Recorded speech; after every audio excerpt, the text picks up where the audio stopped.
Hello students, college शिक्षा विभाग राजस्थान द्वारा आयोजित ज्ञान दूत कार्यक्रम 2.0 के अंतर्गत मैं doctor Meenu Tanwar, associate professor Chaudhary Balluram Godara government girls PG college से आपके समक्ष में रूबरू हो रही हूँ। हमारा जो ये ज्ञान दूत कार्यक्रम है वो एक कोरोना महामारी के अंतर्गत छात्र जो हैं पढ़ाई से ना वंचित हो जाए, इस कारण ये एक ऑनलाइन प्रोग्राम चलाया गया है। आशा करती हूँ इसमें हमारे द्वारा अपलोड किए गए लेक्चर आपको बहुत ज्ञानवर्धक और उपयोगी रहेंगे। इसी कार्यक्रम के अंतर्गत आज जो मैं आपको समाजशास्त्र विषय के बारे में बताऊंगी और मैं आपको बताऊंगी कि समाजशास्त्र को समझने के लिए दो परिप्रेक्ष्य होते हैं, एक सामाजिक परिप्रेक्ष्य और एक मानवीय परिप्रेक्ष्य। तो आज हम बात करेंगे समाजशास्त्र का वैज्ञानिक परिप्रेक्ष्य।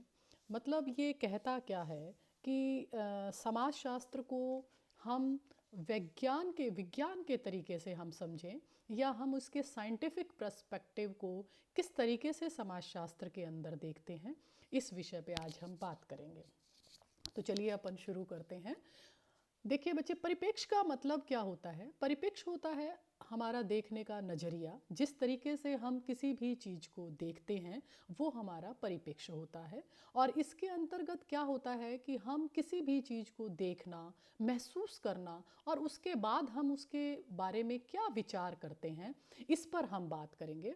तो सबसे पहले जो है हम बात करना चाहेंगे कि समाजशास्त्र को यदि हम विज्ञान की दृष्टि से देखें तो उसमें हम किस तरीके से उसका अध्ययन करेंगे। तो विज्ञान को की दृष्टि से देखने से पहले हमें ये पता होना चाहिए कि विज्ञान है क्या। तो समाजशास्त्र जो है वो विज्ञान घटनाओं का वैज्ञानिक तरीके से अध्ययन करता है। अब हम ये भी बात कर सकते हैं कि व्हाट इज़ साइंटिफिक मेथड। तो सामाजिक जो विज्ञान का परिप्रेक्ष्य है कि हम घटनाओं को जो जैसी घटना है उसको हम एज इट इज़ देखें, उसमें किसी भी तरह का हम जो है किसी भी तरह का कुछ आगे पीछे का ना देखकर, बल्कि वो तार्किक रूप से हम घटनाओं का परीक्षण करें, अध्ययन करें। उसके बाद हम उसका जो है कंक्लूज़न निकालें और उसके बाद हम सिद्धांत निर्माण करें। और समाजशास्त्र के अंदर सिद्धांत निर्माण पर विशेष जोर दिया गया है। ये मैंने आपको पहले भी बताया है कि समाजशास्त्रीय परिप्रेक्ष्य को हम दो भागों में बांट सकते हैं, पहला वैज्ञानिक परिप्रेक्ष्य और दूसरा मानवतावादी परिप्रेक्ष्य। अब हम बात करते हैं कि समाजशास्त्र का वैज्ञानिक परिप्रेक्ष्य क्या है। देखिए, हमको सभी को पता है, यदि हम पढ़ रहे हैं कि समाजशास्त्र को यदि हम जनक के रूप में नाम लेते हैं तो हम अगस्ट कॉम्ट का नाम लेते हैं। उनको हम फादर ऑफ सोशियोलॉजी भी कहते हैं। उन्होंने भी समाजशास्त्र की जो व्याख्या है वो वैज्ञानिक तरीके से की। और सबसे पहले यदि हम समाजशास्त्र में नाम लेते हैं तो उन्होंने समाजशास्त्र को सामाजिक भौतिकी की संज्ञा दी है। इसके बाद आपने मतलब समाज का विकास जो है वो 3 स्तरों में बताया है। सबसे पहले जो है वो धार्मिक अवस्था, जो बहुत प्राचीन काल में थी, फिर जो है तात्विक, और लास्ट में अंतिम जो जिस स्टेज से हम सभी, जिसमें हमारा समाज जो है वैज्ञानिक परिप्रेक्ष्य के अंदर जा रहा है, तो वो क्या होती है, वैज्ञानिक तरीके से हम अध्ययन करते हैं। तो फ्रांस के ये समाजशास्त्री रहे हैं अगस्ट कॉम्ट, और इन्होंने समाजशास्त्र की वैज्ञानिक तरीके से व्याख्या की है।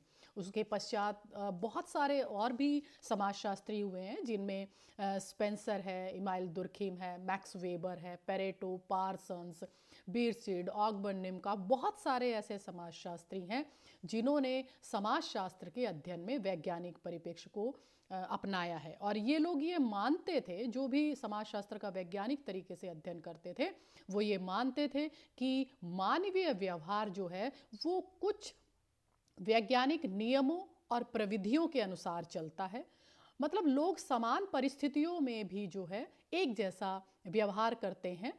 और उनका ये भी मानना था कि जिस तरीके से मानवीय आचरण होता है उसमें कार्य कारण संबंधों में संबंध पाया जाता है। देखिए, हम कहते हैं कोई भी घटना होती है उसके पीछे बहुत सारे कारण होते हैं और उन कारणों की हम खोज करते हैं और फिर उसके संबंधित हम भविष्यवाणी करते हैं। यदि हमें उन घटनाओं के बारे में दोबारा से स्टडी करनी है तो हम उनको दोबारा अध्ययन कर सकते हैं और हमारे जो पूर्व अध्ययन, जो पहले के अध्ययन किए जा चुके हैं, उनके अंदर भी हम उनका अध्ययन करते हैं। तो यही बात विज्ञान के अंदर होती है और हम सामाजिक घटनाओं का भी इसी तरीके से ही अध्ययन करते हैं। साथ में वो ये बताते भी हैं कि हर तरीके का हर समाज का अध्ययन जो है वैज्ञानिक तरीके से किया जा सकता है। अब वैज्ञानिक तरीके से हम कैसे कर सकते हैं?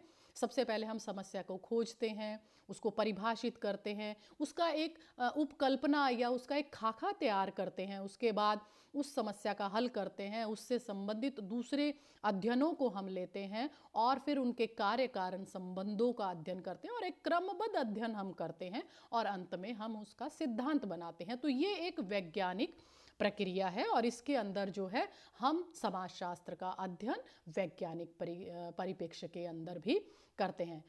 टालकट पार्सन्स जो हैं वो भी बहुत समाज की जो है उन्होंने वैज्ञानिक पृष्ठभूमि बताई है और अपने समाजशास्त्रीय सिद्धांतों के अंदर भी आपने वैज्ञानिक दृष्टिकोण को अपनाया है। आपने ये कहा भी है कि प्राकृतिक विज्ञान और सामाजिक विज्ञानों में अंतर जरूर है, किंतु यदि हम इनको विषय वस्तु की दृष्टि से देखते हैं तो ये एक दूसरे से समान होते हैं और ये जो है समाजशास्त्रीय पद्धति पे अध्ययन पे हम जोर देते हैं। आपने जो है पॉजिटिविटी या यूं कह दीजिए कि प्रत्यक्षवाद की अवधारणा को भी समाजशास्त्र में अपनाने पर बल दिया है। अब हम बात करते हैं कि वैज्ञानिक पद्धति के चरण कौन कौन से होते हैं, कौन कौन से ऐसे स्टेप्स हैं जिससे हम समाजशास्त्र का जो अध्ययन है वो वैज्ञानिक तरीके से कर सकते हैं। तो सबसे पहला यही होगा कि हमें समाजशास्त्र को सामाजिक परिवेश में प्राकृतिक तरीके से अध्ययन करना है। मतलब समाजशास्त्र एक प्राकृतिक विज्ञान की भांति हमें अध्ययन करना है। प्राकृतिक विज्ञान में देखिए किसी भी तरह का कोई भी हमारा पूर्वानुमान नहीं हम लगा सकते हैं, किंतु हम पूर्व धारणाओं को छोड़ देते हैं। किसी भी चीज़ के बारे में जब हम पूर्व धारणाओं को छोड़ देते हैं तो वो जो हमारा अध्ययन होता है वो साइंटिफिक अध्ययन हो जाता है। समाजशास्त्र जो है वास्तविकता का अध्ययन करने वाला विज्ञान है। साथ साथ वो ये भी कहते हैं कि समाजशास्त्र जो है घटनाओं का वैज्ञानिक तरीके से अध्ययन करता है और हमें समाजशास्त्र का अध्ययन जो है एक वैज्ञानिक तरीके से करना चाहिए और साथ ही हमें जो है समस्या को बहुत गहराई से अध्ययन करना चाहिए और जो भी प्रोसेस है वैज्ञानिक पद्धति के चरण के उनको हमें इसके अंदर लेना चाहिए और अंत में हमें निष्कर्षों पर आना चाहिए। तो मेरे कहने का मतलब ये है कि समाजशास्त्र जो है एक विज्ञान की तरीके से देखेंगे तो हम समाजशास्त्र का वैज्ञानिक तरीके से अध्ययन कर पाएंगे। समाजशास्त्र के विकास पर ध्यान देने से ये बात स्पष्ट हो जाती है कि इसमें वैज्ञानिक परिप्रेक्ष्य को यदि हम अपनाते हैं तो हमें आनुभाविक अध्ययन पर भी हम जोर देते हैं। हमारे एक समाजशास्त्री हुए हैं सोरोकिन, उन्होंने क्या किया है 1952 से लेकर 1965 के बीच में समाजशास्त्र के क्षेत्र में असंख्य अनुसंधान हुए हैं, बहुत से कार्य हुए हैं और इसको उन्होंने क्या किया है तथ्य और विश्लेषण के आधार पर उन्होंने वैज्ञानिक अध्ययन पर जोर दिया है। तो धीरे धीरे जो है विज्ञानवाद तथा वैज्ञानिक दृष्टिकोण के विरुद्ध आवाज़ भी उठी और वो आवाज़ मानवीय परिप्रेक्ष्य वालों ने, ह्यूमनिस्टिक पर्सपेक्टिव जब ज़्यादा आया तो विज्ञान की आलोचना भी होने लगी। समाजशास्त्र ये भी कहा जाने लगा कि समाजशास्त्र का जो अध्ययन है वो वैज्ञानिक तरीके से असंभव है। तो फिर मानवीय परिप्रेक्ष्य वालों ने बोला भी कि समाजशास्त्र का अध्ययन हमें मानवीय दृष्टिकोण से करना चाहिए, क्योंकि समाज जो है वो मानव से बना है और मानव के अंदर बहुत सारी भावनाएं होती हैं, करुणा, दया, प्रेम, क्रोध, सब कुछ होता है। तो उसको हम वैज्ञानिक तरीके से नहीं कर सकते हैं। किंतु फिर भी धीरे धीरे जो है ये भी सोचा जाने लगा कि समाजशास्त्र का जो अध्ययन है उसके अंदर हमें वैज्ञानिक पद्धति का प्रयोग किया जाना चाहिए और इसके अंदर जो है वैज्ञानिक परिप्रेक्ष्य को ध्यान में देना चाहिए। तो बहुत सारी बातों को यदि हम नज़रअंदाज कर दें और हम समाजशास्त्र के वैज्ञानिक दृष्टिकोण पर अध्ययन कर सकते हैं। तो मतलब समाजशास्त्र क्या, समाजशास्त्र में हम बहुत सारे सिद्धांतों का निर्माण करते हैं। हम समाजशास्त्र में जब अनुसंधान करते हैं तो बहुत सारी वैज्ञानिक पद्धतियों का हम प्रयोग करते हैं और उन्हीं प्रयोगों के आधार पर ही हम समाजशास्त्र का वैज्ञानिक परिप्रेक्ष्य से अध्ययन कर सकते हैं। समाजशास्त्र को यदि हम देखें तो समाजशास्त्रीय दृष्टिकोण के अंतर्गत जो है सामाजिक क्रियाएं, सामाजिक समूह, सामाजिक संबंधों, समूहों, संस्थाओं, व्यवहारों, है ना, सामाजिक व्यवस्था, अव्यवस्था, परिवर्तन, ये सब क्या है? ये सब समाज में होने वाली घटनाएं हैं और जब हम इनका अध्ययन करते हैं तो उसके अंदर हमें वैज्ञानिक और मानवीय परिप्रेक्ष्य दोनों को ही ध्यान में रखकर हमें अध्ययन करना चाहिए।